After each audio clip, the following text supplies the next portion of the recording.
Ci sarebbe un accordo tra le famiglie mafiose per la spartizione del territorio. È quanto emerge dall'ultimo rapporto della DIA sulla provincia agrigentina. Dal dossier emergono dati inquietanti. Cosa Nostra si sarebbe riorganizzata dopo decine di arresti e aperto una nuova fase, inserirsi ancora di più nello sfruttamento delle risorse economiche, proseguendo nell'attività di estorsione e taglieggiamento di imprenditori e commercianti, ma anche penetrando nel cuore del tessuto sociale.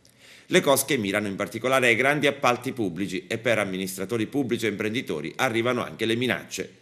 Il tutto sempre sotto la regia del superboss latitante Matteo Messina Denaro.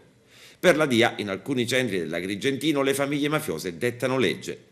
Il dossier è stato preparato dopo l'operazione Nuova Cupola ed emerge che Cosa Nostra consiglia alle aziende di mettersi a posto e i lavori e la manodopera vengono affidati a imprese amiche. Ma la fetta più sostanziosa della torta è quella relativa agli appalti pubblici e qui la mafia riesce a fare la voce grossa grazie anche alla compiacenza, denuncia la DIA, di soggetti compiacenti.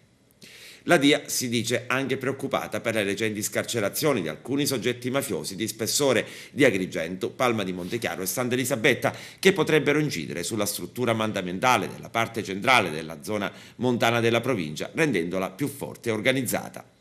Da evidenziare infine come nella nostra provincia sia confermata la percezione che gruppi criminali stranieri, in particolare magrebini, vanno acquisendo margini operativi più estesi anche in ragione di una integrazione sempre maggiore nell'ordito criminale.